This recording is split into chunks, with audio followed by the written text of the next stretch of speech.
thank you for joining this week's You and I Together series titled Rewilding Challenge Easy Outdoor Activities, presented by Carrie Boone, Extension Educator in Payette County. Who is UI Extension, in case you're not familiar with us.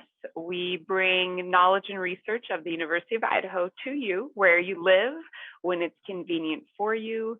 We lead in building a thriving, prosperous, and healthy Idaho, and are happy to be here to provide reliable, research-based education and information because we really want to help people, businesses, and communities solve our everyday problems. Sometimes that's through developing skills, new skill sets to help build a better future. And so through our statewide network of faculty and staff in 42 counties, 3 federally recognized tribes, and 9 College of Agricultural and Life Science Research and Extension centers throughout the state, we work to transform knowledge into solutions that work. So you can find a location near you online. You can type in UI Extension and find some place near you. So today we do a little quick video before we get into the actual content of the presentation. And today we are focusing on forestry and natural resources. So this is just a quick little, I think it's like 20, 30 seconds that tells you a little bit more about what we do at University of Idaho. So here we go. University of Idaho Extension is helping Idahoans care for private and public lands through education to landowners, natural resource managers, and forest industries. From forest insects and diseases to wildland fire, stream protection, rangeland conservation, and logger education, UI Extension is guaranteeing the sustainability of our land for the future. And so bringing us into today's content. So again, my name's Carrie Boone. I'm in Payette County. It's over, if you know, the southwest border of the state, kind of near Ontario, just a little bit northeast of Ontario, Oregon, right on the border there. And we have a great team over here in Payette County addressing small farms and food systems, 4-H youth development, food safety, as well as health and wellness. And so we really like to bring practical hands-on education to the people of Idaho. And today we're going to be talking about rewilding. And so I'll go ahead and do a brief sort of like 15, 20-minute overview and give you some really practical activities you can do just outside your front door. And then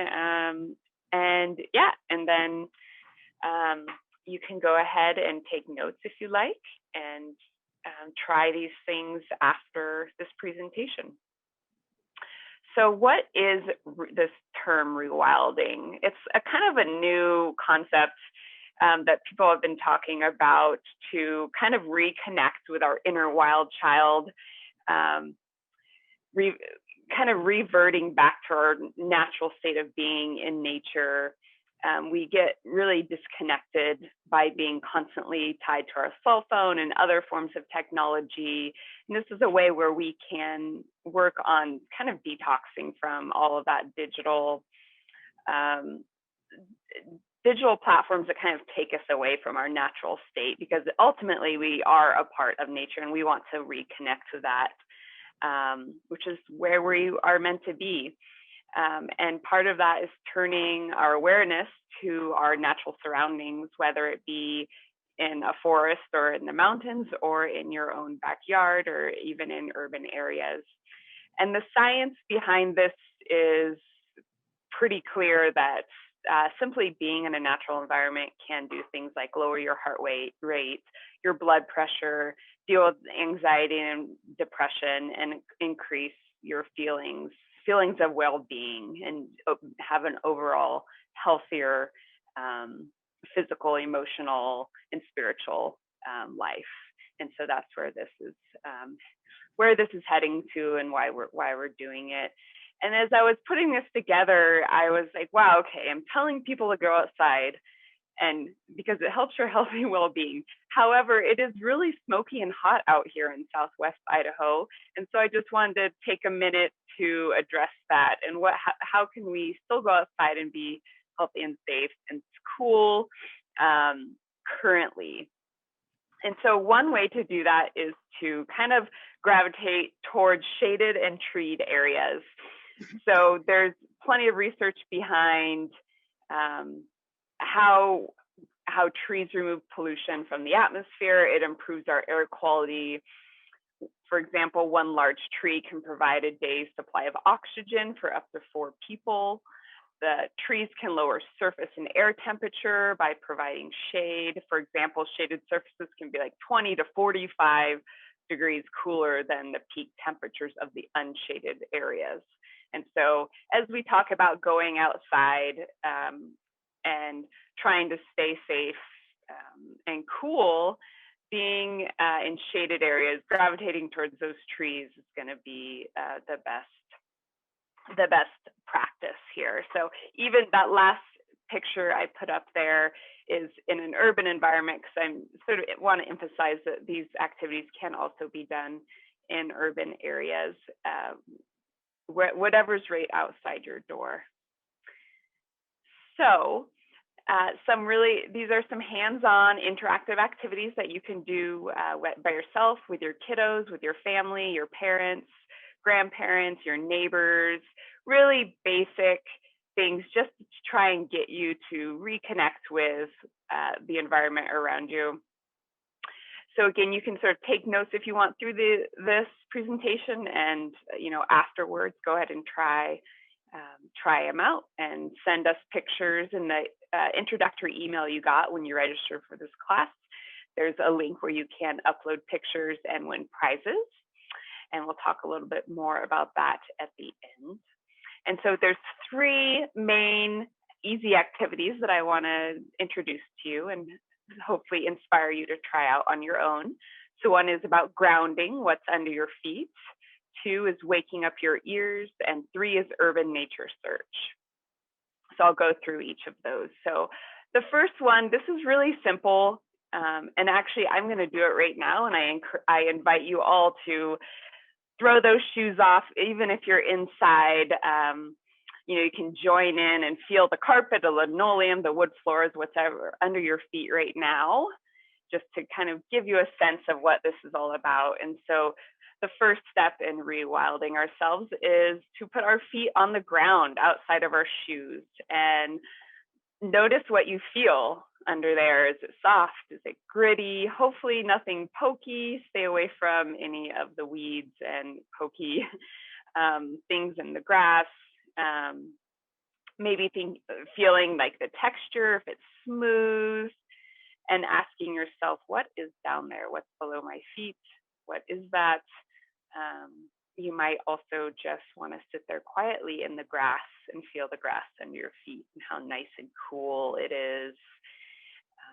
You can try different spots in the yard or the park, feel different textures, and really take a minute to absorb that sensation coming up through your feet. And that is it. That is the first step. So really simple, basic activities that we can try to reconnect. And so next, I want to focus on our sense of hearing. And so we go to the second activity, which is waking up your ears, sit and listen.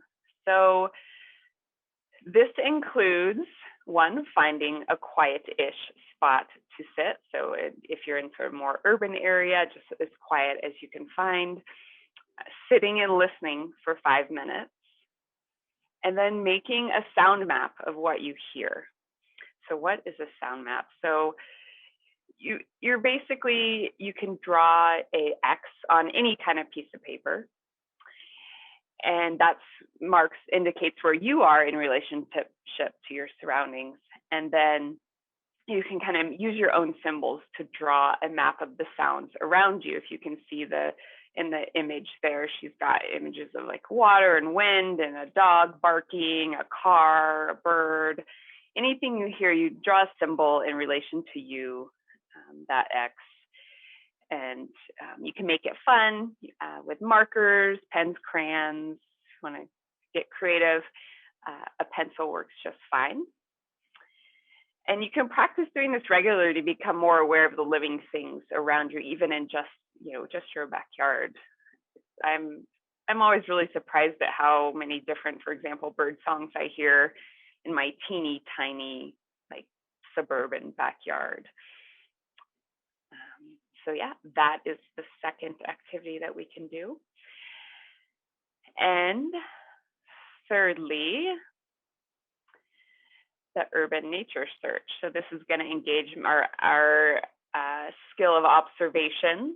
So going out and finding some natural object and maybe sitting under a shade tree with it. These can be items maybe you see laying around all the time and don't take particular notice, leaves or flowers, or if you have a pine tree around, a pine cone, even the mulch laid around your trees and plants. If it's like a plant you don't want to pick, you don't have to pick it, just if you want to preserve it, maybe like flowers in your yard, you just need to be near enough to touch and observe it closely. So once you've located something, you can do 3 simple steps for this activity. You ask yourself these 3 questions. So 1, what do you notice about this object? Sort of what observations can you make? So for example, if you find a pine cone, you might notice a lot of tiny little prickly scales or arms coming out from a center piece. It may be open or closed up tightly. I'd kind of sit there and make some really like visual observations on that. Secondly, I ask myself, what do I wonder about this object? So I might wonder why the scales are opened or closed. What was inside? Where did things inside go? So you could do this with any basic natural object that you find in your yard or at the park, or if you do end up going to the forest, it's a great place as well. And thirdly, I ask what this reminds me of. And this is a way we can make a connection with this natural object in nature with our past experiences and knowledge. So for example, if I were to find a pine cone, I would think it would remind me of walking in ponderosa pine forest with my father, who would take me out to try to identify different types of trees. He used to way back. Anyway, there's a whole story behind that. So one little object in nature might remind you of some past story or experience with family, friends, parents. And so that's kind of fun to practice that. And with the intention of starting to notice little pieces of nature all around us and reconnecting. So each one of these objects really plays an important role in creating our own human nature. And in this way, the simple act of observing assists us in rewilding and connecting with our wild side as we explore the outside with a new lens on. And so I hope you'll go outside and practice this rewilding activities. It's ultimately more than a one-time challenge, so you might want some more ideas on other things you can do to rewild. So if you're a planner like me, I really like schedules and having things planned out. So this is a calendar that could help you with your practice of rewilding. There is a website on there. It's free. You can download it online and print it out and put it on the fridge. So really easy stuff. I'm a big proponent of just being able to connect with nature wherever you are. And so that is the final bit of activity. And I'm going to go ahead and say thank you very much and open it up for any questions.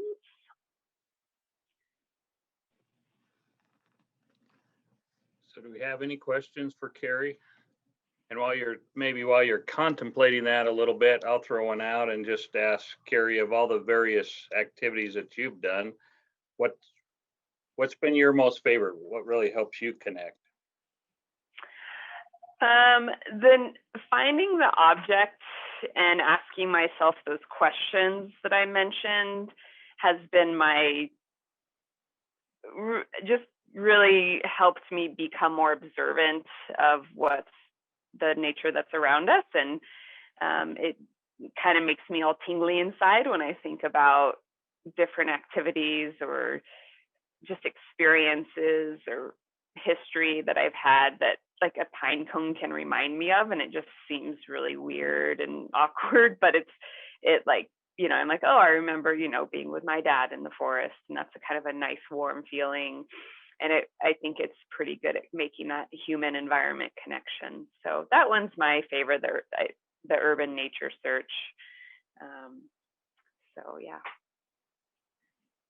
And I would just throw one of mine out. I love to spend time horseback, and last week spent the entire week horseback on the desert outside of Haley on a research project, and just being able to see the livestock, to see the desert plants, the stream, all of those things, just how they the interactions and connections with each of those. That's something that I really enjoy. Thanks for sharing, Scott. I see Kathy in the chat said when we were kids, my sister and I would do junior ranger challenges at national parks and find different plants and animals. Yeah, exactly. Very cool. I'm going to go ahead and stop my share. Any other questions before we call it? Thank you for joining this week's You and I Together series titled Rewilding Challenge, and learning more about some easy outdoor activities that can be done.